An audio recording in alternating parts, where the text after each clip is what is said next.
Summer is bumping. You know what that means? Yeah, pool parties, having fun with your friends. No, it means redraft fantasy football is right around the corner. I'm getting psyched, and I hope you guys are as well. Before we do anything, let's drop a subscribe here on YouTube. We'd really appreciate it. We're going to help you guys win your fantasy football leagues going forward and in the future. Right now, we're going to talk about some players, ADP, that I think are just out of the damn control right now, just out of control, and some ADPs that I think are great values for you to help you beat your friends and family or whoever you're playing against in your fantasy football leagues. So I'm going to dive into 3 players that I think you should avoid at their ADP right now, according to Sleeper Full PPR, and some guys that I think are great spots to grab them in fantasy football drafts according to ADP right now. So let's dive into that right away. So the first guy I want to talk about, and sorry, Adam, if you're watching this, but it's Deebo Samuel out of the 49ers, receiver. He's an absolute stud in real life, don't get me wrong. And in 2021, he helped me win one of my Dynasty Fantasy Football leagues down the stretch. And during the whole season, he was just an absolute beast, running the ball out, which is what helped his upside in fantasy football. His ADP right now is 38.5, according to Sleeper. I'm just not willing to spend the price on him right there. And here's a few reasons why. First off, the 49ers have just a million mouths to feed on that offense. You got Ayuk, who had a really good season last year. We have George Kittle. We know how good he can be. We have Christian McCaffrey now, who's going to get a lot of volume in the rushing game, which is going to take apart from what Deebo does best, sometimes running that ball. And McCaffrey's going to be able to get a lot of work in the receiving game, regardless if it's Purdy or Lance starting, because they're going to want to put the ball in the hands of their playmakers, not these quarterbacks, to make plays for them down the stretch. We know how the Shanahan offense works. And Deebo just has a bad injury history. He's not been able to put together a lot of great healthy seasons, which concerns me. I think Deebo is a way better real-life football player than obviously in fantasy football. I know it doesn't take a lot of volume for him to get it going because he's so good after the catch, but so are a lot of these other players on the 49ers. I just think this price is a little too steep for me. I'd rather take a shot on a guy like Jahmyr Gibbs here in this spot and hope he can break out for a running back on my roster in fantasy football leagues, full PPR.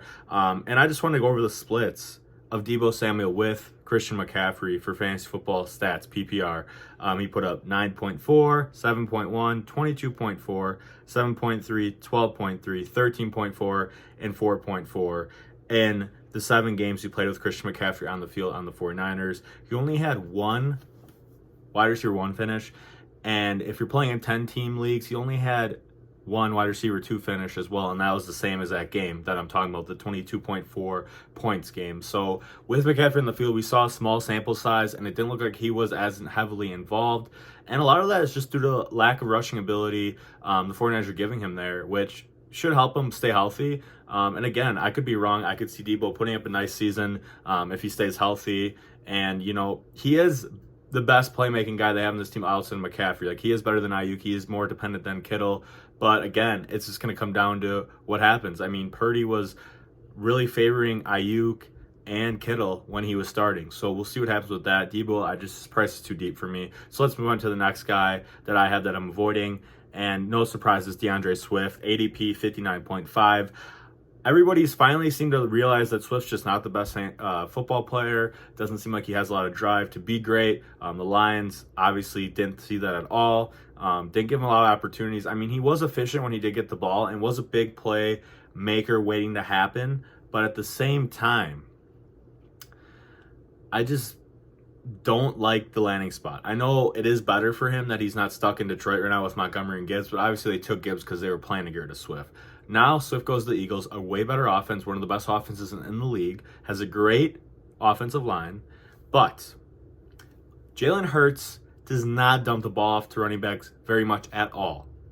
He's going to make plays with his feet and get these other guys the ball. Don't forget the Eagles have 3 great playmakers outside of Swift. A.J. Brown, Devontae Smith, and Dallas Goedert. Those are going to be the 3 main targets. I don't expect the Eagles to just transform their offense to involve running backs in the receiving game more now because of how well it worked last year without doing that. And these top 3 guys who have played the most games with Jalen Hurts when he started at quarterback, at the running back position, Boston's got 43 games played, less than 1 catch per game. Miles Sanders, 38 games played, a little under 2 receptions a game. And Kenneth Gainwell, 29 games played, about 1.4 receptions a game. I know a lot of those guys aren't really great receiving backs in general, and Swift is very good at receiving. But why are they going to just also change their offense and get this guy the ball more. I think he's going to get some plays here. He's going to get some big breakaway plays here and there. But I just don't think it's dependent enough and realistic enough to take a guy at this spot in the draft where we're really uncertain what his role is going to be. The Eagles didn't give up much to get him. And there's other guys. I'm not the biggest James Conner or Cam Akers fans, but I'd rather take them here if you're looking at a running back in this spot. I'd rather take a guy like Ayuk as well. I know I just talked about Debo, but Ayuk, he showed a lot of presence and confidence for Purdy looking at his ass on the field. So that's exciting.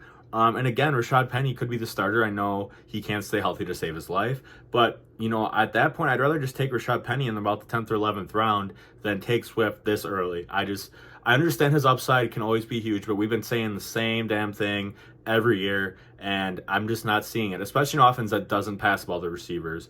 Jalen Hurts just likes to move the ball out. Yes, they could change things up, but even if they do, is he really going to bring back the value at the spot in the draft? Probably not. Moving on to my last guy that I am absolutely fading due to their ADP. This is a guy that a lot of people are starting to get excited about, and a lot of fantasy sites I follow and watch are high on this guy, and I'm just not buying it, and that's J.K. Dobbins. He's going at 49th as his ADP on Sleeper right now, full PPR. That is way too hefty of a price for me. He's finally 2 years removed from his ACL now, which is a very good sign, and he did show a lot of great efficiency, great yards per carry when he did get the ball last year. But there's just some guys I'd rather take ahead of him at this spot. I'd rather take a guy like Dameon Pierce, where I know Houston's probably going to run the ball a lot, and he was a big focus of their offense last year. They're going to want CJ Stroud to feel comfortable as a quarterback, and they're going to rely heavy on that running game, I think, as well. And there's guys like Christian Watson and Drake London that I'd rather take the shot at them in this spot. We know it's a proven stat and that a lot of receivers break out in their second years and provide big return for fantasy value. I'd rather take a shot on Watson or London in there. But let's go over a few things why I'm avoiding Dobbins as a player, regardless of who's there on the board around that spot. The Ravens, I think, are going to pass the ball a lot more this season, bringing in a new OC, bringing in Odell Beckham Jr., spending a first-round pick on Zay Flowers. They still have Mark Andrews and Rashad Bateman as well. And again, even if they do run the ball a good amount, like they probably will regardless, there's still two other guys that are going to run the ball a lot that are going to take away from J.K. Dobbins. That's obviously Lamar Jackson, and that's Gus Edwards. He's not gone, guys. Don't forget about Gus the Bus. He's still pretty damn good guy running up the middle, creating plays for himself. Now, Dobbins, yes, he can get a lot of volume, but I just don't think the volume is going to be there that we were expecting. Back last year or the years before, without this new OC the Ravens are bringing in, I think Dobbins was more primed for opportunity because he'd probably be getting 15 touches a game. Now, I don't think he's going to be getting that many. And then you're just going to have to hope he just falls in the end zone to get you points, which he could. But again, 49th is really a hot, hefty price for me. He is a talented guy, but with the change of offense, Dobbins will be called upon a lot. But I'm not going to rely on a guy that's not going to catch passes and a team that's going to want to pass the ball more and a team that has two other great rushing ability players on this team. So those are my three guys I'm avoiding due to ADP. Now, yes, all three could end up being pretty good, but I'm pretty confident that just the guys around there that have similar ADPs, I'd just rather take a shot on them than these guys. I'm just a little nervous about all three. Now moving on to three guys I absolutely love their ADP, which I think are just great value for you to grab in your redraft full PPR leagues. So let's dive into those three players that I absolutely love. These three guys will help you win leagues, I guarantee it. So now three guys that I absolutely love their ADP that I think can really help you win leagues. These are going to be some sleepers, the prototypical sleepers. I'm not talking about guys that are earlier in the draft that I love their ADP. I already kind of talked about some guys that I would draft around the ADP of three guys I don't like. So let's move on to this. So first up for me is no one other than Elijah Moore. Elijah Moore had a fantastic stretch in his rookie year where he put together some great games, was one of the top receivers for a span of a couple weeks, with not Zach Wilson. I think a lot of this has to do with Zach Wilson. And now Rodgers coming in, they traded Elijah Moore to the Browns. Elijah Moore is now playing with Deshaun Watson. He's got Amari Cooper around him, Donovan Peoples-Jones, Njoku, some great players. And I think Elijah Moore is very talented. He's shown the ability that he can put up some big games. And the Browns bringing in a new OC. They went out and got this guy in a trade. So they're confident that he could be something, and I think he could be something. I think this is a great spot to take a sleeper, a guy around an 11th, 12th round that you're just hoping breaks out. These are those spots that you want to take chances on guys that might break out. and take some risks. Those early rounds, yeah, you want to take a little bit of risk there, but not too much, because those are the guys that you're going to be relying on points every week. There's been reports Elijah Moore has been having a great connection with Deshaun Watson and OTAs. So we'll see what happens when training camp rolls around, but I'm loving the price on Elijah Moore here in the 11th, 12th round. Next up is two running backs. I prefer either one. They're kind of similar to me, and that's Samaje Perine going about 106.2 right now, and Khalil Herbert going 107.3 right now. I like both these guys. I could take either one of these spots if you went receiver heavy early, which I think you should. The trend is going to be that this year, and I think it's a great reason why. There's great reasons why that trend is trending and taking receivers early. But Samaje Perine, he could potentially start a lot of games for Denver Broncos this year. Javonte Williams, we don't know when he'll be back.